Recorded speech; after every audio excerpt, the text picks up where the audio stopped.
Bienvenidos a nuestro ciclo de conversaciones con grandes autores. Hoy estamos con don Anxo Bastos, doctor en Economía y licenciado en Ciencias Políticas y Sociales. El señor Bastos obtuvo el premio Juan de Mariana en el año 2023.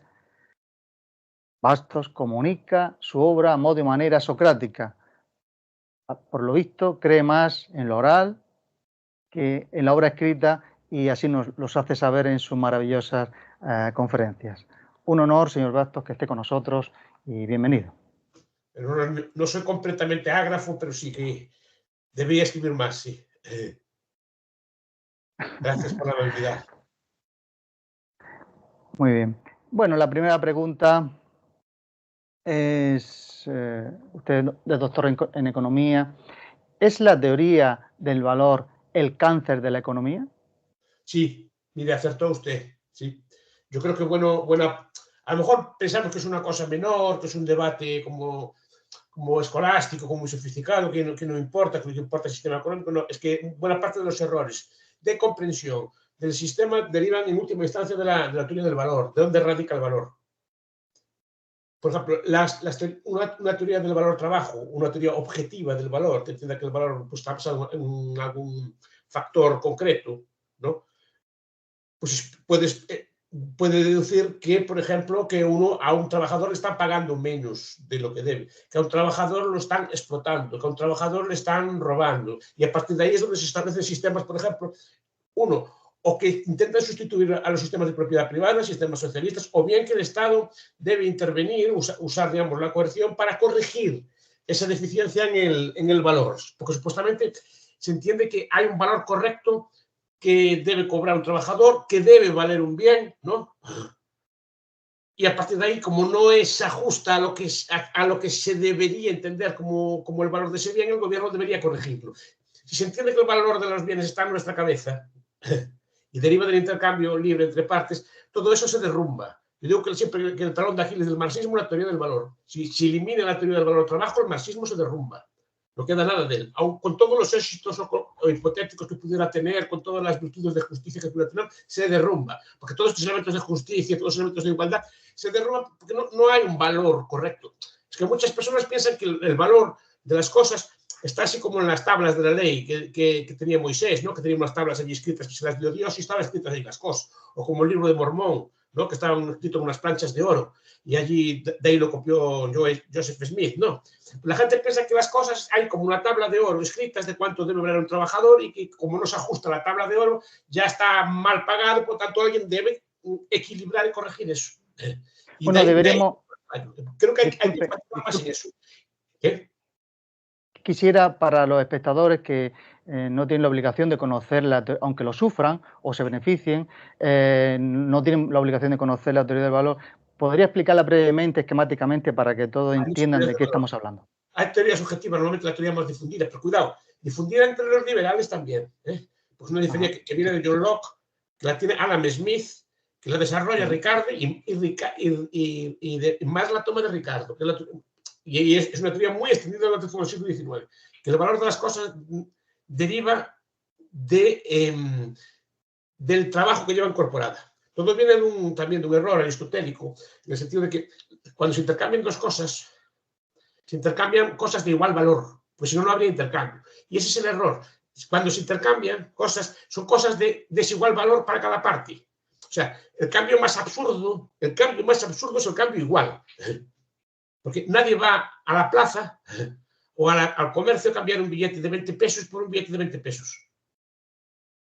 Y eso es igual. Eso es un cambio igual, de verdad. Y como comprenderás, un cambio estúpido. Para cambiar algo igual ya lo tengo en casa, no necesito otra cosa. Igual necesito una cosa que yo no tengo ahora. Y a su vez el comerciante necesita mi billete porque lo valora más que el bien que me da. Entonces, intercambio es desigual, siempre es desigual y tiene que ser desigual, si no, no hay cambio. Sería absurdo hacer un cambio igual, ¿no? Y a partir de ahí, como se entiende que si los bienes tienen que ser iguales, de ahí viene el error, se entiende que tiene que haber algo que es lo que los haga iguales, que haga igual un bolígrafo con un lápiz, o sea, que se puede reducir a una equidad, a una igualdad, un lápiz y un bolígrafo, pues comparándolo en horas de trabajo, por ejemplo.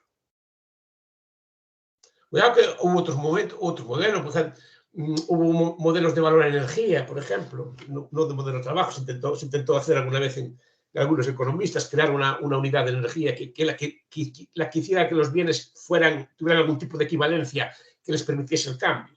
Es que no hay ningún factor de equivalencia. El valor de un bien está en nuestra cabeza.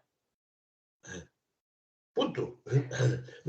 No está en ninguna cualidad del bien, está en algo que nosotros valoramos y no todos tenemos que valorar lo mismo. A lo mejor, por ejemplo, usted no lleva corbatas, pero las corbatas para mí no valen nada. Un fumador dice, para mí este puro tan exquisito que tiene usted no vale nada.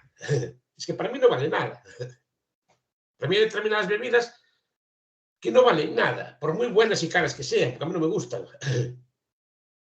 Entonces, ¿dónde está el valor de un bien? Pues está en nuestra cabeza. En cambio, cosas que a lo mejor un libro, por ejemplo, gente que a veces los veo supongo que en Argentina también las hay, en tiendas de viejo.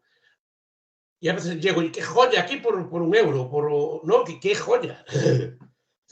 Y el señor lo tenía tirado en una esquina. Para el señor vendedor no valía nada. Para mí, en ese momento concreto de 50 vale mucho. Porque me resuelve una duda o me ayuda a acabar un trabajo, lo que sea. Entonces, eso es, ¿dónde está el valor? En los bienes. Es más, es el Medio valor. litro de agua. Y el litro de agua, es que ahí está la paradoja. El litro de agua depende de cómo esté usted. Es el marginalismo, que es el gran descubrimiento. El desierto vale.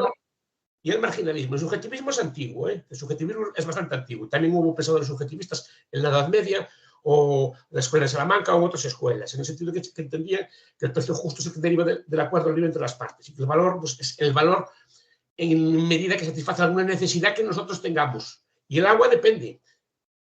Si usted está muerto de sed, usted no cambia un diamante por agua. Prefiere el agua del diamante.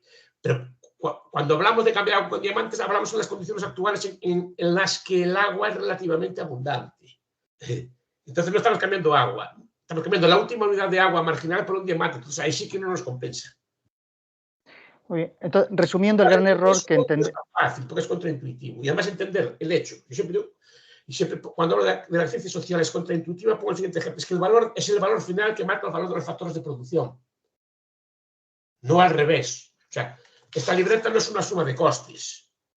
O sea, un papel, más la anilla, más el cartón, más el trabajo de hacerla, más el transporte, más el beneficio del comerciante. Se entiende que es un bien, ¿no? Yo valoro la libreta y como valoro la libreta estoy dispuesto a pagar por ella. Y pongo el ejemplo del tabaco, por ejemplo. Si nos convence la ministra que tenemos en España de que fumar es malo y dejamos de fumar, y todos dejamos de fumar, inmediatamente, ¿qué le pasa al valor de las máquinas de tabaco? ¿Qué le pasa al valor de los obreros que hacen tabaco? ¿Qué le pasa al valor de la tierra que hace tabaco? Pues en algunos casos se reduce casi a cero.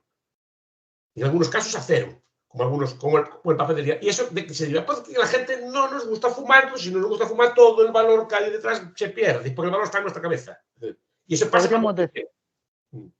Señor Bastos, ¿podríamos decir que el valor es algo subjetivo que hace algo objetivo? O sea, la distinta subjetividad del valor lo hace objetivamente, es decir, si uno está vendiendo, como usted bien ha dicho, es objetivo que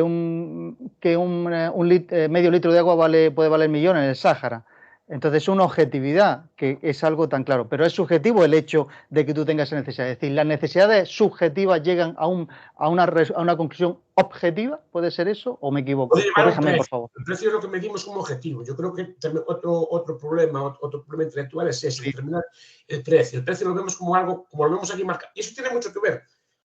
Leí alguna vez en un estudio, en la forma en que los comerciantes franceses en los grandes almacenes empezaron a fijar los precios. Los precios empezaron a fijarlos en los supermercados como con una etiqueta y lo ponían allí. Entonces, desde ahí eso se extendió. Desde entonces parece que los precios son como algo dado, que está fijo ahí. Porque antes se regateaba, se negociaba. Entonces, se veía más claro que no había una objetividad, sino que, por ejemplo, era frecuente antiguamente, yo aún lo vi, ahora ya no lo hay, ¿no? Pero en las tiendas a veces regateaba uno, discutía el precio con el comerciante. Claro, sí. Entonces se entendía mejor la subjetividad del valor, se entendía mejor la valoración. Pero desde el momento que fijaron los precios, parece como que el precio es algo dado, que es objetivo. No, sigue siendo fruto de transformaciones, porque si la gente no acepta ese precio, al día siguiente ya verá cómo varía. Objetivamente varía, pero vamos, de Y una bueno, cosa literalmente. es una señal, es una señal que usted lee allí, que ¿a cuánto está el kilo de ostras? A la docena de ostras, perdón. Pues a 1,50 €, 2 €, o 10, lo que sea. Pues ya, pero no es objetivo, es el valor del día, y es el valor que tiene esa tienda. Y dice, pues 10 Bueno, euros yo no quiero esas ostras, o las quiero, que baratas están. Depende claro, de la necesidad que tenga yo de ostras ese día. De ostras o de cualquier bien. correcto. Señor Bastos, entonces podemos concluir, sin temor a equivocarnos, que el valor es una teoría ridícula e irracional. Hombre, ridícula no es, hombre, está bastante elaborada. Tampoco vamos a decir que sea ridícula, ¿no? Tiene fundamento y tiene buenos defensores, incluso a día de hoy tiene bastantes defensores, ¿no? Ajá. Y tienen buenos argumentos, pero no es ridícula. O sea, no es ridícula, pero en mi modesta opinión está equivocada, ¿no? Pero no quiere decir que eso que no den buenos argumentos, ¿eh? Que no merezca ser debatida, no es una curación. Pero claro, si está equivocada la teoría del valor, está equivocado todo el sistema que defiende esa teoría del valor. Es lo que estoy diciendo. Si conseguimos demostrar que el valor es subjetivo, todas las teorías primero del marxismo se derrumban y después todas las teorías del intervencionismo también se derrumban. Porque no hay un precio correcto al que colocar las cosas. Lo que quiero decir con la palabra ridícula, yo sé que puede ser chocante, he elegido el concepto ridículo antes de erróneo, porque yo tenía un vecino en el que tenía un mecánico que contrató de un país y tal, ¿no? Entonces el mecánico pues tenía que darle, bueno, ¿cuánto vale? Y entonces pasó de empleado a jefe de su negocio. Y entonces empezó a sumar, ¿cuánto vale esta soldadura y tal? Empezó a sumar sus horas como si fuera un empleado. Y Sí, entonces yo lo veía, esa situación, como algo ridículo, sí. porque yo veía ridículo un señor que estaba sumando, que ya era un pequeño empresario, que estaba sumando sus horas de trabajo. Digo, pero no ves que el vecino te lo está dando a la mitad, aunque pierdas el tiempo, no, pero es que mi tiempo vale, no. Si eres empresario ya tu tiempo no tiene que valer ni deja valer, tiene que ver más con lo que del vecino, ¿no? Entonces me parecía una situación ridícula, por eso le pongo ridículo, porque me parece ridículo a alguien que empieza a sumar su hora de trabajo o el tiempo que ha gastado, porque una persona inteligente a lo mejor tarda menos en embotellar 1000 botellas y un tonto tarda en embotellar una botella 10 horas, por eso, porque sea tonto me va a cobrar más. Sí. Entonces, por eso me parecía ridícula Sí, esa sí, no, escena. no, no. El concepto para mí está equivocado. Digo que entendía ridículo en el sentido de que es una cosa así estrafalaria, No, o si no, no lo es. Cuidado, no lo es. Y la conozco gente, visión debe ser que es economistas, estrafalaria, pero la visión final sí. sí. Digo que está en mi modesta opinión equivocada, pero de esa equivocación derivan muchas Claro. consecuencias, es lo que estoy diciendo. Por eso es tan importante discutirlo, no dejarlo parado, porque es una idea tan presente, tan presente, tan presente, que permea toda la política pública. Cuando dicen, no, es que los alquileres están muy caros. No, pues entonces ya llaman al gobierno español a que regule el alquiler. Y de hecho se regula el precio del alquiler. En Argentina creo que hasta hace poco estuvieron regulados también, ¿no? Porque alguien entendía que el precio en que se ponía el alquiler no era el correcto. ¿Y cuál es el precio correcto? ¿El que dice usted o está escrito, y repito, en alguna piedra de oro, una cosa así? Que no, pues ese es el problema. Pero sigue ahí. O a este trabajador le pagamos demasiado poco, ¿vale? ¿Y cuánto se le debería pagar? Y dice, no, va tanto. ¿Y quién le quiere pagar eso? Nadie. Entonces, ¿cómo puede decir que vale tanto si nadie le quiere pagar ese tanto que usted entiende que debería valer? ¿No? Eh, lo, lo que quería incidir en esto es porque cuando las teorías se demuestran desde la teoría de la relatividad, para que la teoría de la relatividad sea meritoria de estudio, tiene que ser demostrada. No me acuerdo quién la demostró, ahora no. Pero bueno, hasta que no fue demostrada cualquier teoría. Entonces, lo que quiero decir, por eso le he puesto el concepto ridículo, porque está muy bien para llenar una pizarra, pero cuando tú ves a un mecánico que ha pasado de ser empleado a ser jefe y empieza a sumarse la hora, lo que ha tardado, sí es una visión bastante como para reírse. Entonces, El es que valor de entonces si eso no está... yo no Claro, pregunto cuando compro una tarta, cuando compro un pastel, cuántas horas de trabajo le llevó. ¿Me gusta el sabor o no me gusta el sabor? claro. Punto. No ¿Por qué? hago pregunta, no pregunto cuántas horas llevó. Y no me cobran más si le llevó más horas o menos horas. Y por eso los empresarios quieren gente más espabilada, más efectiva, más listos, porque Claro, para hacer en menos tiempo mayor trabajo. ¿Qué te crees que se hicieron las a lo máquinas? O mejor eso porque se... depende. A lo mejor usted puede valorar mucho un bien que llevó mucho tiempo porque le gusta el resultado. Vale, Entonces, artesanal, pues, claro. artesanal, un pastel o algunas piezas así que se esmeró. Bueno, pues si está dispuesto a pagarlo, entonces sí, si está bien pagado, pero si no, no.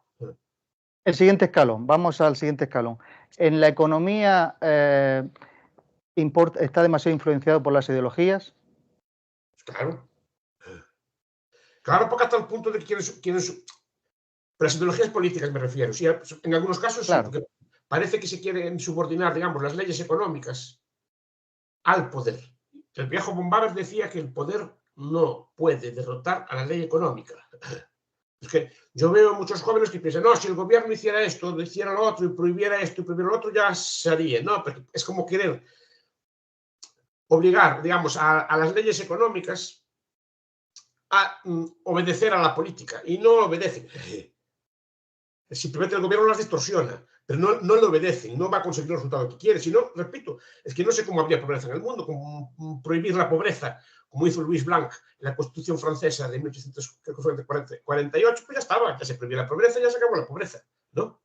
Punto. Se prohíbe, se decreta un salario mínimo para todos de 5.000 euros al día y ya se acabó la pobreza. El firme ya está, pero ¿qué pasa? Que el poder no puede derrotar la ley económica. Cuando hablamos de estas cosas, el poder sea ideológico, es decir, una ideología cualquiera, el socialismo, la socialdemocracia, determinadas ideas pues, institucionalistas, cualquier idea, incluso algunas ideas liberales, ¿no? Se intenta que simplemente que la economía se subordine a lo que ellos quieren, y no puede ser. Yo siempre recuerdo al rey Canuto de Inglaterra en estos debates. El rey Canuto de Inglaterra dictó una ley que prohibía las tormentas, castigaba las tormentas, porque le hacía mucho daño a los barcos. Entonces hizo una ley prohibiendo las tormentas. Entonces, imagine que yo hago una ley ahora prohibiendo la ley que más muertos causa, que es la ley de la gravedad. Por culpa de ella nos caemos, nos matamos y nos damos muchos golpes y cosas por el estilo. Entonces queda prohibida la gravedad. Entonces me diría, señor Bastos, no sea absurdo. El poder, aunque sea usted muy poderoso, aunque sea este el presidente de Estados Unidos o el presidente de Argentina, no puede derrotar a la ley física. El poder no puede derrotar a la ley física. Pues si el poder no puede derrotar a la ley física, tampoco puede derrotar a la ley económica. Es el mismo argumento. Por mucho que se entonces ponga. muchos economistas se olvidan que una de las herramientas de la economía son las matemáticas. A ver, las matemáticas son útiles para algunos cómputos y algunos cálculos, pero yo creo que no se puede formalizar tal como se hace ahora la vida económica, en el sentido de que usted no responde a una función, en mi modesta opinión. O sea, usted nos 2A más E al cubo más C, tal, y sale lo que hace usted. Usted, pues no sé cómo hace, pero usted incluso va cambiando en el proceso del día, va cambiando sus gustos, preferencias, incluso puede cambiar de idea y puede cambiar totalmente sus preferencias. Imagínese que esta tarde lo que se va a ver la película de Gandhi y lee a Lanza del Basto, lee el movimiento y se vuelve pacifista, pues, y mañana se mete en un convento o se mete en una cosa así a meditar. Bueno, pues es improbable, pero no imposible. O sea, usted no responde a una ecuación, no es como algo físico que le dan unas coordenadas, unos parámetros, como una máquina y obedece. Usted obedece o no. Es probable que funcionen determinadas cosas, ¿no? Pero no es científico. Entonces digo, no se puede formalizar, por ejemplo, su función de consumo. O sea, la economía, ¿es una ciencia la economía o no es una ciencia? Es que depende de que le llame ciencia. Yo creo que también hay una especie de envidia de la física. Eso ya lo explicó Philip Miroski. Como la física era una ciencia en el siglo XIX, hoy día se imita más a la biología que a la física. Pero se veía que era una ciencia, que los aviones volaban, pues, había electricidad, etcétera, y se miraba que aquello funcionaba. Quisieron imitar el rigor de la física para conseguir prestigio imitándola. Y la economía no responde a la ley, no responde a los parámetros de la física, coopera con seres humanos. Sé que se debate el libre albedrío, algunos filósofos, en eso no entro. Aunque se debata el libre albedrío, de momento incluso ellos dicen que hay una ilusión del libre albedrío, que no se conocen los parámetros por los que funciona usted. Y lo que hoy consume, mañana puede no consumirlo. Lo que hoy hace, mañana no hace. A lo mejor es usted un trabajador que trabaja muy duro, pero repito, mañana se va a un convento. Como el hijo de François Rebel, que se fue a la India y se metió en un convento.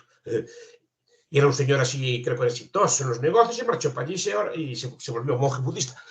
Vale, es extraño, pero no es imposible. No es imposible incluso para ninguno de nosotros.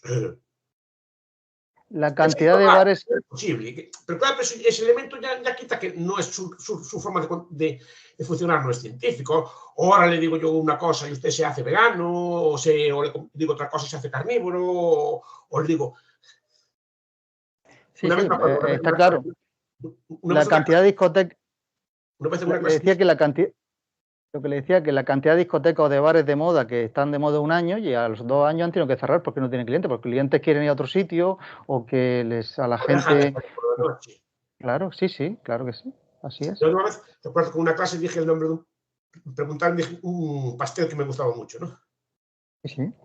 Bueno, pues después al día siguiente me dijo una alumna, probé el pastel que dijo, usted estaba muy rico. Vale, pero yo, señora, le cambié el consumo. Claro, Es decir, totalmente. no estaba previsto que gastara su plata en ese pastel, pero al oírme a mí alabar al pastel, compró el pastel. Es decir, eso como cualquier función de consumo podría haber previsto que esa joven iba a comprar un pastel esa tarde. No, y en vez de Complicado. comprar pastel, yo qué sé, en vez de comprar otra cosa. Sí. Sí. ¿No? Lo más volátil que hay en el mundo es por una discoteca, porque los jóvenes son 10 veces más volátiles que los mayores y de pronto se pone de moda una discoteca y mañana tiene que cerrar. Entonces, lo más volátil es por una discoteca. O una pieza de ropa, o pasa un color de moda. Claro, sí, claro. Entonces, Totalmente. no solo eso, la función suya, a la mañana se puede volver usted un vago, por ejemplo, o puede volverse hipertrabajador, o puede volverse, muchas cosas, no se sabe. O sea, es improbable, pero no es científico, porque de momento no se conoce la mente humana de todo, el alma humana no se conoce bien, entonces no se puede establecer como una función de cómo va a ser. Puede hacer historia con esos datos, pues son Mises hablaba de teoría de historia. Lo que sabemos al momento, los datos estadísticos, todo eso es historia, es cómo se comportó el ser humano hasta ayer, cómo se comportaron los argentinos hasta ayer, pero no sabemos cómo se va a comportar mañana. Y ahí, en su país tienen un ejemplo. Todos pensaban que el argentino era así, y ahora se ve que yo, por los datos que me llegan, no sé, sabrá usted mejor, está viendo una especie de pequeña revolución, de cambio de la actitud económica, de cambio incluso en la esperanza, o cambio, digo por lo que me cuentan, usted sabrá mejor, ¿no? Que hay un cambio ahí, porque llega un señor que no se contaba con él, dice unas cosas y tiene influencia y eso se sigue y puede cambiar la costumbre de un país. No estaba cerrada, porque Argentina todo la damos por perdida. Y no tiene por qué estarlo. No, es uno de los países más ricos del mundo, claramente, y esa es una de las peculiaridades. Económicamente, ¿cómo se puede explicar eso? Que uno de los países más ricos del mundo esté al borde del tercer mundo. La riqueza no está en la riqueza del país. Ah. La riqueza está en su cabeza, no está en la riqueza del país. Hay países más ricos como Argentina, el Congo, por ejemplo. Tiene muchísimos más recursos que la Argentina. Y hay países que no tienen nada, como Suiza, que son montañas, o Japón. Es un territorio volcánico, básicamente, con unos sitios de cultivo. Pero lo que importa es la gente que está allí, cómo aprovechan esos recursos que tienen y si no, producen cosas que hacen bien y no tienen los recursos de los otros. Ustedes producen mucha carne, por ejemplo, y a lo mejor en Suiza no producen, o en Japón no producen tanta carne, simplemente la compran. La cambian por automóviles o la cambian por aparatos electrónicos y simplemente tienen carne igual que ustedes. Y hasta a veces llevan ellos la mejor carne. Quería consultar. El mejor pescado que hay en Vigo no lo tenemos nosotros, se lo llevan para Madrid porque allí pagan más. Sí, eso yo se lo explico a los gaditanos y se enfadan, pero no tienen por qué. Que la mejor langosta de Cádiz está en Madrid, la mejor marisco de Galicia está en Madrid, el mejor tomate de Almería está en Madrid. Y la gente se enfada con eso, pero es una realidad. Y dice, no, es que yo lo tengo el primero. Dice, no, pero usted no sabrá que antes de que vaya a la plaza del pescado, ya los camiones están cargados para Madrid. Y tienen intermediarios que ya lo compran antes. Claro. Normal. Y bueno, a lo mejor en Japón tiene mejor carne que en Argentina, se la llevan la mejor. Puede ser. Japón por lo menos tiene el mejor atún de España, el mejor atún de Cádiz está en Japón. Sí, tiene, y lo paga bien, por cierto. Entonces es cosa. Pero lo que quería cerrar un poco lo de la ciencia con el mercado y quería cambiar de tercio. Quería acabar con eso. Entendemos lo de científico como protocolo científico, como unas pautas a seguir. La ciencia no es una ecuación, la ciencia es un protocolo que hay que seguir. Está Sí, claro, ¿no? Un protocolo. Sí, el problema es que hay pluralidad de métodos. Y ahí no hay un acuerdo sobre cuál es el método correcto a seguir. Entonces, hay formalistas, o sea, hay gente que defiende la matemática económica, y dentro de esas escuelas hay escuelas. Una cosa que me llevó a desconfiar de la matemática es que veo, por ejemplo, los monetaristas, los Chicago, son matemáticos, pero después también veo otras escuelas post-keynesianas, también son matemáticas, ¿no? Incluso hay marxistas analíticos que usan la matemática. Entonces, pero vamos a ver, si son ideas distintas, entonces en matemática, ¿de qué vale? ¿Cuál es el rigor? Si al final deriva en tres escuelas distintas, que dicen que hacen propuestas de política distintas, que hacen cosas, o sea, no entiendo yo el valor, digamos, de ese formalismo si después las consecuencias que llevan son distintas. No, eso no quiere decir que sean totalmente inútiles, pero para cálculos, para estadísticas, para algunas cosas, pero yo, a la hora de analizar económicamente, prefiero análisis verbal. Los austríacos... Una herramienta. Sí, pero los austríacos ahí se ganaron, digamos, muchos enemigos porque no usan ese tipo de herramientas. Entonces, parece como que son menos científicos. Pero aún nadie me demostró científicamente que es más rigurosa la matemática que el lenguaje verbal. Cuando me lo demuestren matemáticamente, me lo creo. Desde luego el paisano mío, mi vecino, que se reía, se burlaba de aquel que sumaba la hora de trabajo para dar un premio final, ese sabe más que muchos economistas y es puramente verbal, puramente empírico. Y su ciencia habría sido que su mamá era jefe de una tendera, tenía una tienda y hacía los balances de forma instintiva. Y su amigo sabe mucho. ¿Qué pasa? Que le dijeron que lo que sabe él que no vale. Porque el problema de los académicos es que le decimos que ese saber que tiene su amigo, que puede tener usted, que puede tener su madre, que puede tener sus familiares, que es de toda la vida, le dice que no vale, que eso no es académico, que no es riguroso, que lo riguroso es una curva allí, le hacen unas curvas, aquellas cruces de Keynes que hacían así todas, que se hacían en la facultad, etc. Y eso dice que es lo riguroso. Claro, si usted está acostumbrado a idolatrar, digamos, al saber académico, considera como saber académico como que tiene un rango superior al otro saber, claro, usted queda como, pues no seré yo tan listo, pues será así como dice este señor que habla también, ¿no? Y a lo mejor no es así. Pero él sabía que para tener cliente había que tener agradabilidad, ser simpático, ser agradable, ser educado, y a lo mejor eso no lo contempla mucho. Eso se lo pregunta al economista de la empresa. En las universidades, por ejemplo, establecemos las funciones del ahorro, las funciones del consumo, pero no nos enseñan a ahorrar. Ni nos dicen por qué es bueno ahorrar. No nos dicen nada de ahorrar, cómo se puede funcionar ahorrando, cuáles son las virtudes del ahorro. No, simplemente el ahorro lo ven como una función matemática, el consumo lo ven como una función matemática y no explican todos estos elementos. Entonces se pierde mucho, como si fuera algo automático, que la gente ahorra en un porcentaje porque sí, en forma de curva, ¿no? O en forma de ciclo vital. Y eso es lo que lo acabo de ver yo. Yo creo que ahí se pierde mucho, precisamente por querer formalizar. Porque la formalización vale para algunas cosas, pero para poder formalizar se pierden muchas cosas. Por ejemplo, los gustos, las preferencias, no es fácilmente formalizar. Es como el lugar del otro. Incluso la intensidad de la preferencia. Es decir, yo puedo llegar a un bar y pedir una cerveza muerto de sed y usted tomar la cerveza mientras espera para un amigo, darle un sorbito y tirarla después, simplemente porque está esperando, no está haciendo tiempo, no está bebiendo cerveza. Pero a los dos no vale lo mismo. Lo cual me beneficia a mí también. Claro. Pero eso no se mide, o sea, es muy difícil de formalizar la intensidad o ese tipo de cosas así, ¿no? Es increíble porque me encanta observar a los pequeños comerciantes sobre todo y aprendo lecciones de economía de un pequeño comerciante que no ha pisado y sabe, bueno, no digo más porque no quiere ser uno respetuoso, pero esa persona... voy a poner otra comparación. En Argentina tengo una admiración tremenda hacia los bolivianos que venden ropa, hay muchas en la calle, ¿no? Y yo digo, estos son unos emprendedores, pero de primer respeto, me han ganado el respeto. ¿Cómo me lo han ganado? Porque si hace sol, están vendiendo paraguas. Y si hace sol, están vendiendo sombreros. Y si a los 10 minutos hay una nube, ya tienes el paraguas ahí en la acera lista para vender. Digo, estos son unos genios. O sea, en 10 minutos han cambiado lo que tienen que vender. Mi respeto. Por ejemplo, un plan económico a 5 años puede ser mucho racional y no es capaz de hacer eso. Porque está planificado que ese día llueva y ese día tienen los paraguas en el planificador, pero a lo mejor no llueve, entonces no tienen reserva porque no habían planificado esa cosa. Entonces, ¿quién es más racional, el boliviano o el planificador central? Con todos sus cálculos y sus econometrías, ¿no? La econometría viene ahí de estos intentos de planificar, ¿no? Pues por eso digo, es más ágil el mercado y seguramente es más sabio su boliviano. Más sabio, no más sabio, más atento, digamos, al mercado y hace una mejor economía. Modelos así. Eso sí que es un estudio de mercado, eso sí que es un estudio de mercado como Dios manda. Sí, pero no hace falta estudio, ninguno ya lo huelen ellos. También tienen un saber que tampoco es matematizable. Esa experiencia que tienen de a lo mejor de ver el tiempo y cuando llueve, qué es lo que la gente quiere. Porque en unos sitios le dan gorritos, pero por ejemplo, en Galicia tienen como unos plásticos para cuando llueve, sobre todo para los turistas. Claro. supongo que hay también. Claro, sí, sí. Entonces, cada uno va adaptados incluso a la idiosincrasia del país. En otros sitios le venden paraguas baratos, que sabe el mercado lo que se demanda.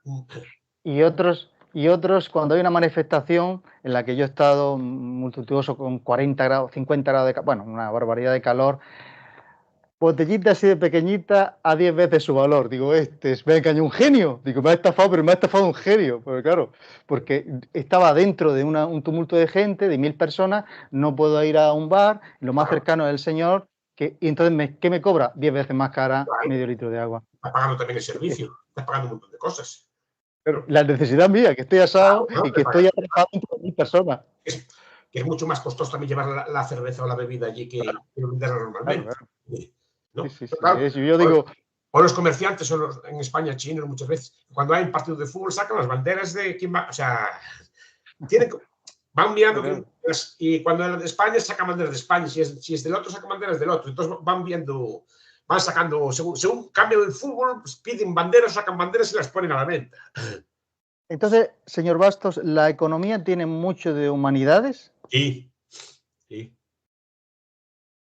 Yo creo que es difícilmente entendible sin eso. Sin entender al ser humano es difícil entender la economía. Eso es Robke, un teórico que sí se llama una economía humana, tiene un libro que se llama así, un ordo liberal alemán. Bueno, Mises ese libro le llama la acción humana. O sea, para nosotros es importante entender cómo funciona el ser humano. No en el ámbito del amor o de cosas, pero sí en el ámbito del intercambio de bienes. El comportamiento humano, de la antropología, tantas cosas También en ambientes de escasez de bienes, se llama así. Cuando hay escasez es cuando hay precios y cosas por el estilo. O en bienes que son catalácticos, que se pueden cambiar. En otro orden de cosas, le escuché hace un tiempo, o le vi en una conferencia que hablaba sobre el caciquismo, sobre la importancia del rey o la misión del rey, o cómo influía el rey en la economía, cómo se ganaba el respeto o no.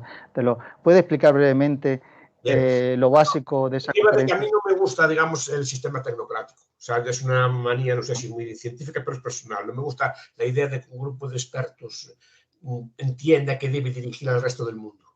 Y si el grupo de expertos, digamos, que destituye o denigre o insulte a todas las formas políticas, a todas las formas de hacer política que no son la suya. Y de ahí viene, pues a lo mejor, pues si quiere, pues puede ser un poco una extravagancia mía, pero me gusta la idea de explicar por qué sistemas que son tan denigrados aún subsisten y qué funcionalidades tienen y por qué se pusieron en su momento, ¿no? Entonces empiezo a explicar el cacique, pues el cacique efectivamente pues tiene... Yo primero que ya saben que no me gusta mucho la política, no me gusta mucho el poder político. Pero claro, también entiendo que dentro del poder político hay como graduaciones. Los hay como más despóticos y los hay que lo son menos. Siendo, digamos, todos condenables, etcétera. Pero hay graduaciones dentro de ellos. Digamos que unos son como más soportables que otros. Entonces, claro, uno empieza a estudiar el caciquismo y ve que el caciquismo todos lo insultan, que es un atraso, que es una vergüenza. No sé, bueno, pero el caciquismo es una política personal, es una política de intercambio. Yo le hago un favor a usted me hace un favor a mí. Es un favor personal, no es un favor abstracto. Es decir, en Galicia, la Galicia antigua, pues yo le hago este favor, pues usted me arregla la carretera de frente de casa o me pone un punto de luz, una farola para alumbrar el camino que antes no la sabía, o me hace tal favor de tal cosa, no me hace un favor, yo le doy, a cambio le doy el voto, me hace usted una cosa. Otros, en cambio, prometen progreso, justicia, democracia, igualdad, equidad, interseccionalidad, y de eso se come. ¿Quién es más listo? ¿El que negocia con el cacique o el que come progreso y justicia e igualdad? ¿No? O sea, podríamos decir... Es más manipulable la persona que cree en esas cosas que la otra. O sea, podríamos decir, sin temor a equivocarnos, que la ideología es más irracional que el caciquismo, que el caciquismo es más racional. Nos hace ver cosas, nos hace ver un mundo que es irreal. Cuidado, que la ideología es muy poderosa y todos la tenemos. Sí, yo no me excluyo de ella. Pero la ideología es muy poderosa, nos hace ver cosas que a lo mejor no se corresponde con la realidad. Es como ver un mundo ideal. O sea, nosotros vemos, antes usted veía un trabajador y su empleado, ahora ve como un sistema de explotación. Antes veía un marido y su esposa, ahora ve un sistema heteropatriarcal. O sea, ve un montón de cosas ideales que después le llevan a negar lo que es la propia realidad. ¿No? Y el caciquismo también como sistema de sport, y lo que es mejor, ¿no? Así la Unión Soviética toda llena de técnicos y expertos y planificadores, o un sistema caciquil. Cuidado, que no lo estoy defendiendo. Ese es el error. Es un sistema menos malo. no que sea bueno, ¿no? O un rey, por ejemplo, ¿no? frente a los sistemas de república. Entonces, es lo que estudia Hoppe. A ver, un rey, normalmente las monarquías en Europa pues tienden a ser más pacíficas, más estables que las repúblicas, tienden a, sus resultados económicos son incluso mejores, donde se puede comparar que es en el mundo árabe, donde hay los dos modelos, una monarquía es muy monarquía y una república es bastante republicana. ¿Cuáles funcionan mejor? ¿Cuáles son más estables? ¿Dónde hay menos guerras civiles? Eso es una cosa a discutir también, ¿no? Pero claro, eso nunca se ve, siempre como la razón dice que la república, porque la razón dice que la república es mejor. ¿Dónde está explicado eso? Porque, bueno, para empezar había que explicarle, usted evidentemente lo conoce, pero explicarle a los videoyentes, a los televidentes, que república no tiene por qué ser contrario al rey. En muchos virreinatos decía la república de tal al reinado. Decía república quiere decir rex pública, lo público. Lo que pasa no sé por qué se ha puesto como forma de Estado contraposición. en la que la forma del Estado es pública, digamos. La monarquía históricamente era una forma de Estado en la que la propiedad del aparato del Estado era privada, era de una familia.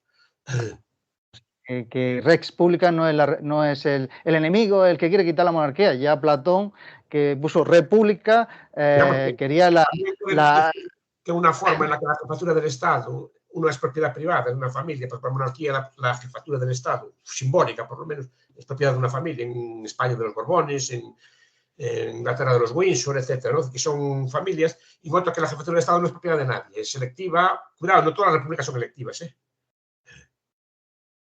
Es decir, en Egipto es una república, pero no deriva de elección, deriva de un golpe de Estado, etc. Quiero decir que no todas las repúblicas tienen por qué ser necesariamente. El morbo godo era un baño de sangre porque eran electivos los reyes de los godos. O sea que cualquiera podía ser rey. Cuando mirabas al rey y otro débil, hacías, y por eso había tantas guerras civiles y puñaladas y cosas por el estilo. Y los venenos volaban, y los venenos y intoxicaciones volaban los venenos. Dijo, no, es que aunque se ponga usted no va a ser rey, porque el rey sí sabe quién va a ser, se puso como una línea de sucesión, usted puede matar a quien quiera que no va a ser rey. Exactamente. Entonces, eso es una forma de vivir. Eliminó o disminuyó mucho las guerras civiles. No las eliminó de todo, pero sí que las disminuyó mucho. ¿Y las guerras civiles qué es lo que hacen? Desastre económico, a mi entender. Corríjame, por favor. Desastre peor, porque la guerra está dentro incluso del país, no está circunscrita a una frontera, a un frente, sino que está en todas partes del país. Es una cosa destructiva por completo. Otra consulta. ¿Se puede decir, sin temor a equivocarnos, que la ideología es el símbolo en abstracto y el rey es un símbolo real? Y claro, real el Estado moderno es como una corporación, es como una sociedad anónima, es un ser hipostático, como se dice en teología, es un ser imaginario, pero que representa, es como decir, yo qué sé, una empresa, la Coca-Cola o la General Motors, es como si fuera así la empresa, la General Motors, la General Motors está compuesta de personas y el Estado está compuesto de personas, ¿no? Porque el Estado moderno no es una persona. Los reyes de antes eran una persona. Usted le pagaba tributo a un rey, a un conde, a un marqués, a un señor, pero le pagaba impuestos a una persona y usted veía que ese impuesto iba para esa persona. Por eso también se limitaban mucho los impuestos. Porque la gente no pagaba más allá de un punto, porque sabía que estaba dando para enriquecer a una persona, pero es que ahora supuestamente lo damos para nosotros mismos. Supuestamente el Estado somos todos y no lo pagamos nosotros mismos. Es como una especie de corporación gaseosa. Realmente usted le da la plata a su presidente y su presidente después la reparte, como entiende bien. Pues se la está dando una persona y él la gasta como entiende pertinente. Pero no se la da a sí mismo. Se la da a sí mismo. Entonces, y se la gasta a usted. Entonces empieza diciendo que Hacienda somos todos y luego que el dinero no es de nadie. Claro, el Estado moderno es un ente gaseoso. Es decir, yo siempre lo digo de broma, pues usted no puede sacarse una foto con España. Ni con Andalucía. Puede sacarse una foto con el rey de España o con el presidente del gobierno de España y hablar con él y cenar con él, pero con España no. España es lo que, digamos, ¿qué pasa? Los gobernantes modernos se esconden detrás de la ficción. En vez de decir, mira, mando yo, punto, me pagas el impuesto a mí que soy el rey o el marqués o lo que sea. No, ahora se lo pagas, no me pagas a mí, se lo pagas a un ente que es España y que supuestamente somos todos. Pregunta. Y lo reparto yo. Realmente a quien va la plata es a él y él reparte de acuerdo con como entiende pertinente esa plata. Sí. Pregunta, entonces, es importante, en todo esto, corríjame si me equivoco, por favor, ¿es importante saber a quién reclamar, tener una figura para reclamarle, o sea, Hombre, claro, reclamar a una persona física? es una de Por, las virtudes que tiene, lo que llamaba Jope conciencia de clase. Sentir claro que es una persona. Y si le ve que abusa, esa persona que abusa, no es España que abuse de usted. O el gobierno, es esa persona que es la que se comporta mal. Y esa persona la que recibe la renta y la que debe rendir cuentas. Fíjese en el detalle, por ejemplo, un gobernante español o argentino o peruano o chileno, donde sea, imagine que arruina el país con sus malas políticas. Pero a él no le pasa nada. Aunque arruine el país, a él, no, a su cuenta, a su plata, no le pasa nada. Incluso puede quedar mejor a veces. claro. Pero en cambio el rey antiguo, si lo hacía mal, se arruinaba él.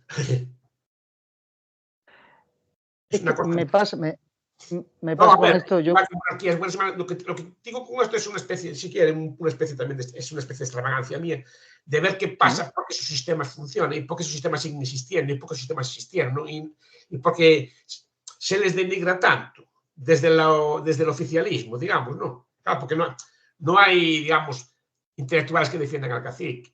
yo, claro, yo le hago, bueno, si se le puede, es que yo comparto la idea de don Gustavo Bueno, en paz descanse, que le llamen a alguien intelectual es como una ofensa ya, porque bueno, todo el mundo debería ser intelectual, todo el mundo tiene que tener intelecto, pero bueno, es otra historia. De cierta forma. No es nada distinguir, no es ninguna distinción, sino debería de No, ser no, como en la mil, se le supone. yo creo que al revés, porque a Claro, veces a uno lo hacen opinar de cosas que no sabe. claro, bueno, evidentemente. La cosa de que como sé de algunas cosas, no sé mucho, pero de algunas cosas las tengo más estudiadas, que tengo que opinar de todo.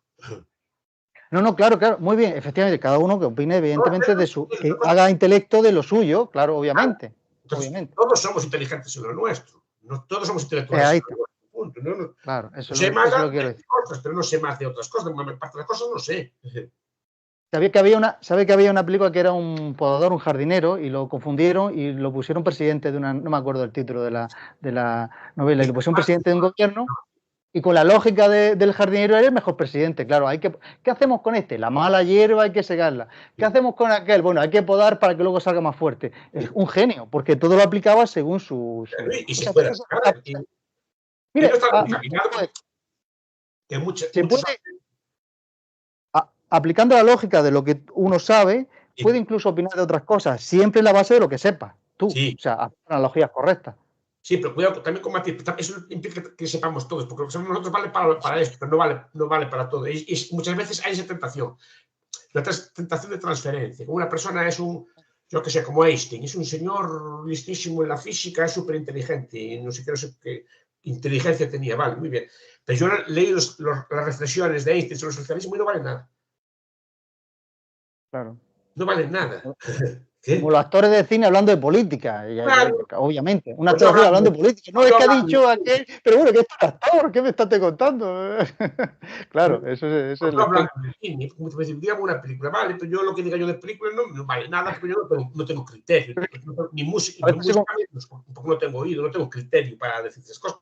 Yo aprendo de quien sabe, pero como a uno tal ya le preguntan de todo, pero a veces hay una transferencia, como si eres muy sabio en una cosa, parece que tienes que saber de todo, y no es así. a mí me encanta lo que decía Baltasar Gracián, que decía que él no era sabio, él iba a lomo de los sabios. Entonces, Claro, mi madre me decía, tú pregúntale a quien sabe, a quien sepa, ya está. Ya tiene la sí, vida en el 50% de las cosas resueltas. Pregúntale a quien sepa. en Y eso cada caso. también es... Y es lo que hago yo, bien Claro, directamente, bien a través de sus obras. Intento ver claro. aprender de quien sabe, de los temas que humildemente me gustan más, pero no que sepa yo de todo, ni mucho menos. Claro, pero sí para comprender al sabio tienes que un poco proyectar con lo que tú sabes, para entenderlo, bueno, para entender a veces también es un arte hacerse entender, explicarlo, y usted lo hace con una sabiduría y una resolución magistral.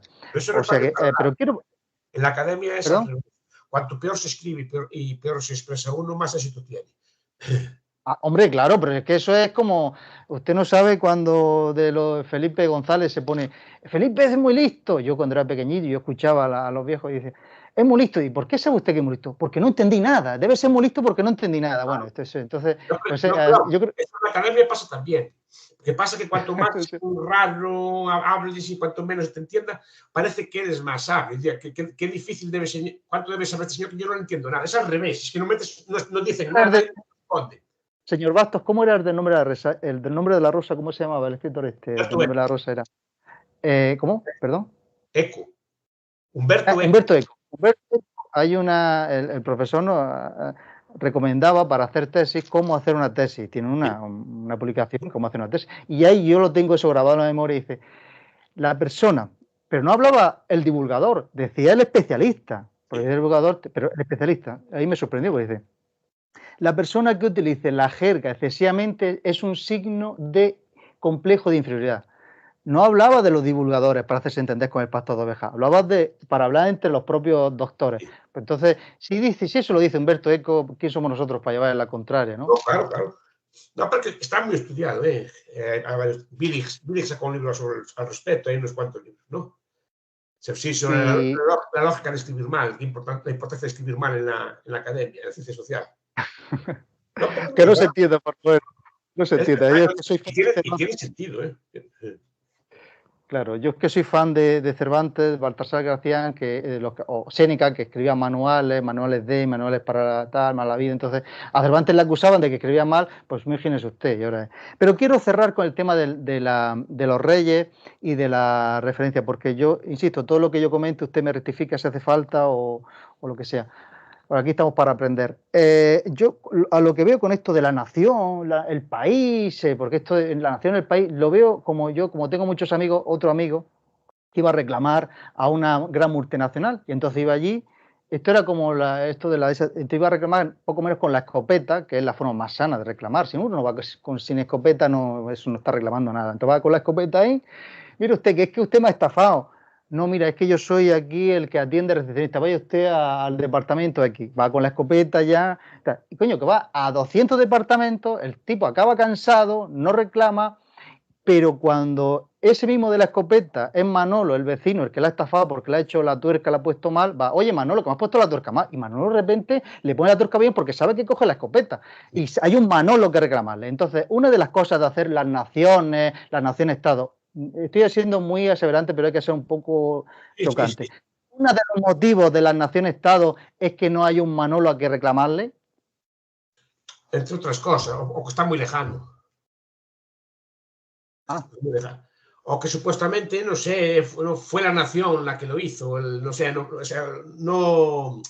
evadir responsabilidades. Para Claro, evadir responsabilidades. hay un libro, yo lo recomiendo mucho, que es muy maquiavélico, se llama El juego de la culpa, de Ah, Christopher Ruth.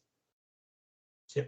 Que lo que dice es que es un libro muy maquiavélico, dice que la lógica de la política moderna es el arte de echar la culpa a otro o de asumir los beneficios de otro. ah. Pero es un arte bastante complicado. A ver, para eso, por ejemplo, las decisiones se toman colegiadas. Para que nadie fuera la decisión, fue del Consejo de Ministros, o fue del Parlamento, porque eso elude, por ejemplo, que la culpa es de este señor, El sino Parlamento me respalda. el Parlamento, o cuando fue el pueblo que votó. Normalmente por eso buscan ratificar decisiones que toman como un referéndum o cosas por el estilo. No, que fue el pueblo que me mandó a hacer esto. Así no tiene la culpa nadie. Ya, le roban al pueblo y luego le echan la culpa al pueblo porque le votaron, ¿no? Sí. Esa es la idea. No, no Esa es le la echan idea la de... culpa. No, yo represento la voluntad popular. Dicen Ah, así, claro. No, digo que es un arte de saber desviar culpas y echar culpas. Tiene bueno, mucha. Es creo un que arte, ha quedado claro. como cualquier trabajo es un arte y es complicado hacerlo. Sí, hasta pero bueno, Aristóteles se revolvería en su tumba con esto de las virtudes y de los vicios, pero bueno, no vamos a entrar ahí que tenemos poco. Quisiera acabar también con otro tema y tocar otro tema que es el tema de cómo se controla social, cómo se conquista o se controla más fácilmente. Usted habló que la cercanía o la lejanía, un estado, una nación, estamos utilizando palabras que a lo mejor no, un estado político, un ente político bien estructurado se conquista más fácilmente que una panda de salvajes. ¿Por qué es esto? O si estoy equivocado, no está correcto, Porque rectifíqueme, para dígame. conquistar es el topping, solo hay que conquistar la cabeza y ya está. Ah, A ver, hay muchos ejemplos en la historia, pero los romanos tardaron varios siglos en dominar Iberia y con bastante esfuerzo y no la dominaron del todo. Pero es que los árabes dominaron en 2 o 3 años toda Iberia, porque porque está bien organizado. solo había una cabeza, esa cabeza perdió una batalla y se desmandó y no había nadie que defendiera. Usted piensa que en cada sitio de la Iberia antigua había su tribu, su aldea, cada una defendía su territorio. No tenía conciencia de un todo, sabía que tenía que defender su casa, ¿no? Entonces había que ir una por una. Entonces, pasó con los imperios hispánicos. Es decir, los aztecas y los incas caen en semanas. Pero es que los apaches duraron siglos, los mapuches duraron siglos, es decir, duraron mucho tiempo porque no había una cabeza que cortar. Entonces, cuando hay un golpe de Estado en un Estado supuestamente bien organizado, lo que hace es sobornar 4 generales, quitar las cabezas del ayuntamiento y ya tiene el país gobernado. Es un arte bastante difícil, es el arte más difícil, es el arte supremo de la política. El golpe de Estado bien dado, porque el golpe de Estado primero no es sangriento, idealmente no es sangriento. Y segundo no se nota. Se hace, por ejemplo, con jueces, se hace con... A veces es militar, pero otra cosa es la revolución, otra cosa es la guerra civil, pero el golpe de Estado es el ideal es el de Primo de Rivera en el 23. Además es puesto como modelo por mucha gente, ¿no? Es un golpe así como blando, sin sangre, hasta colaboran los socialistas en él, etcétera, que no fue eso es un golpe. No hace falta una guerra, simplemente. No hace falta nada, simplemente, efectivamente, cambiar 4 personas allí dentro y ya está. No hace falta más. Otra cosa es conquistar, digamos, un país entero, ¿no? Un país entero descentralizado, un país con mucha fuerza, cosas por el estilo. Por eso no es fácil. Es que hay muchos. Yo lo que decía básicamente es que sí es más fácil conquistar un pueblo anárquico o uno árquico, son uno que tenga cabeza, ¿no? Los pueblos más bravos, normalmente más difícil de conquistar, son los que no tienen una cabeza, sino que tienen muchas redes de poder, muchas tribus, muchas poderes locales que, digamos, resisten mejor que, digamos, un poder central. Usted mira los estados muy civilizados de Europa, cuando llegaba Hitler en unas semanas los conquistaba. Casi no existe. Además, era más fácil de conquistarlos porque al estar centralizado, el nuevo gobierno ya tiene los censos, ya tiene los registros fiscales, ya tiene toda la infraestructura y el aparato del Estado. No el Estado, el aparato del Estado, policías, funcionarios, todo tipo de personas, obedecen al que está. Claro. Es decir, no había los funcionarios franquistas lo siguen votando después. Bueno, ahora se llaman socialistas. A los falangistas antes ahora se le llaman socialistas, pero bueno, no vamos a entrar ahí. Siguen estando los mismos. Y también, por ejemplo, cuando los países en Alemania, muchos antiguos funcionarios siguieron. Porque ellos obedecen al que está. Porque ellos no tienen capacidad de decisión propia. Lo que obedecen son los cientos de personas que están arriba. Ellos hacen Alente. Claro. Alente. Efectivamente. Entonces la policía, pues igual que antes reprimía a uno solo reprime a los otros y no pasa nada. Y es la misma policía. Simplemente obedece órdenes distintas. Pero son las mismas personas. Bueno, que cuando viene a lo mejor de una dictadura y va a visitar la cárcel, ve al antiguo represor que estaba allí, sigue estando allí el antiguo represor que lo reprimió a él. Alguien dice que la democracia no estará completa ni redonda hasta que no haya jueces en la cárcel. ¿Eso es así? ¿No tiene nada que ver? O... Otro problema que tenía muchas horas de discusión es cómo se controla la clase gobernante a sí misma. Claro. Sí, la clase gobernante supuestamente controla al pueblo, pero entre ellos, a ellos ¿quién los controla? A ellos no los controla nadie. Supuestamente la desconfianza entre poderes, pero eso de los 3 poderes. En general, eso de los 3 poderes, supuestamente nos decían desde chicos que la separación de poderes y la desconfianza de los poderes. Pero nuestro amigo Alberto Garín, nuestro amigo en común Alberto Garín, que ya ha pasado por nuestro ciclo de grandes autores, dice que es una patochada. Eso de los 3, no es su lenguaje, es mi lenguaje lo de la patochada, por supuesto es más educado que yo, que se tenía más contrapeso antes que ahora con 3 poderes. Pero bueno. Claro, porque antes había poderes externos al Estado. Es que el aparato judicial, el legislativo, están integrados en el Estado. Y muchas veces, en muchos países que controlan, por ejemplo, los partidos políticos controlan ejecutivo, legislativo y judicial al mismo tiempo. Pues, por ejemplo, un presidente, Pedro Sánchez, Rajoy o quien sea, yo aquí no me gusta hacer política de partido, ¿no? El que esté al cargo del gobierno controla el legislativo porque es él el que hace las listas. Claro. Para los diputados, o buena parte de ellos, ¿Y quién promueve los jueces? Y nombra buena parte, el Tribunal Constitucional o buena parte de los jueces. O sea, no están separados por completo. Claro, esto es como el caso Negreira. Dice, no, es que Negreira no era nadie. Pues nada más y nada menos que era el que ascendía a los árbitros o descendía a segunda división. ¿Le parece poco poder? Pues eso mismo con los jueces. Si es que es una cosa. Aquí en otras épocas había otros poderes de fuera del Estado. Por ejemplo, había el gobierno, el rey, así, pero había una iglesia. Había nobles que le plantaban cara al rey, había todo tipo de corporaciones y gremios que le plantaban cara al rey, porque estaban fuera del Estado, pero están todos incorporados, digamos, obedecen todos al mismo jefe. Bueno, ha sido un placer esta maravillosa conversación. Estaría toda la tarde, pero el tiempo es limitado y agradecerle. Pero entonces, dos últimas cosas. Diga lo que quiera, la última voluntad, la última frase, si haya la última palabra, en el buen sentido de la palabra, si se cree usted que haya quedado algo en el tintero. No, Diga no lo que quedó quiera. nada. Bueno, queda nada, quedó muchísimas cosas, de muchísimos temas. Pero bueno, fue una conversación interesante y yo lo único que pido es animarlos a que sigan interesados en estos temas, que son bien bonitos, que estudien, que se interpreten, que pregunten y que discrepen. Es decir, a ver, este señor que está diciendo una barbaridad, voy a buscar cómo discutírselo. No, pues eso es lo que quiero yo.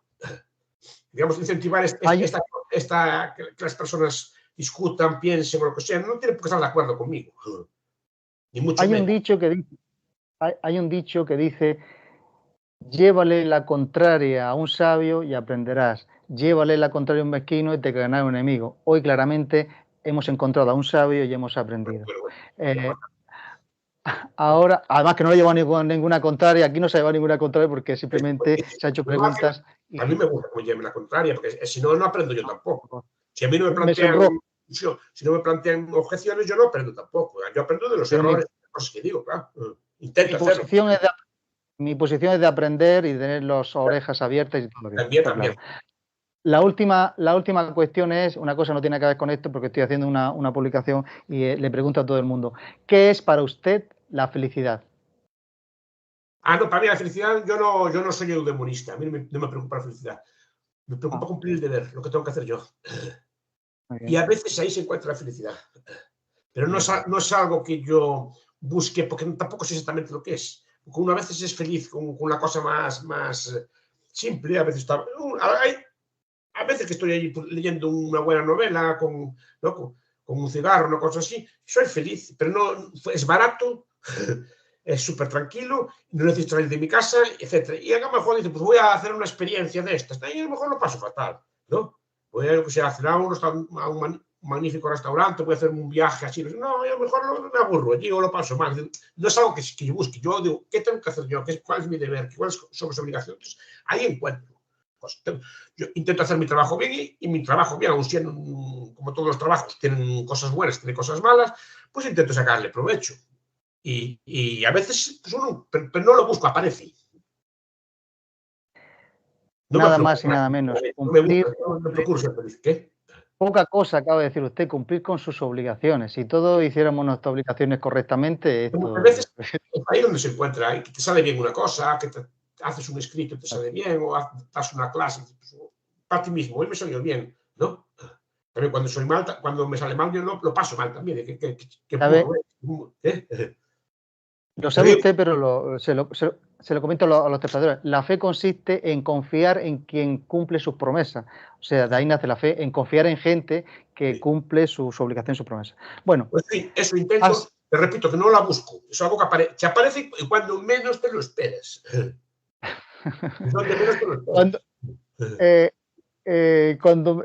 eh, dice, cuando menos te lo esperas, salta la liebre hasta nuestro Señor Jesucristo, que nació Sí, en un pesebre. sí. Bueno, estaría toda la tarde dándole gracias a usted y bueno, un fuerte abrazo, un honor y de verdad este ciclo lo hacen grande gente gigante del pensamiento, de la economía, de la sociedad como usted. Muchas gracias. Uno lo hacen así también personas como usted que no sé por qué se dignan llamarme, pero bueno, es un honor también que se acuerden de uno.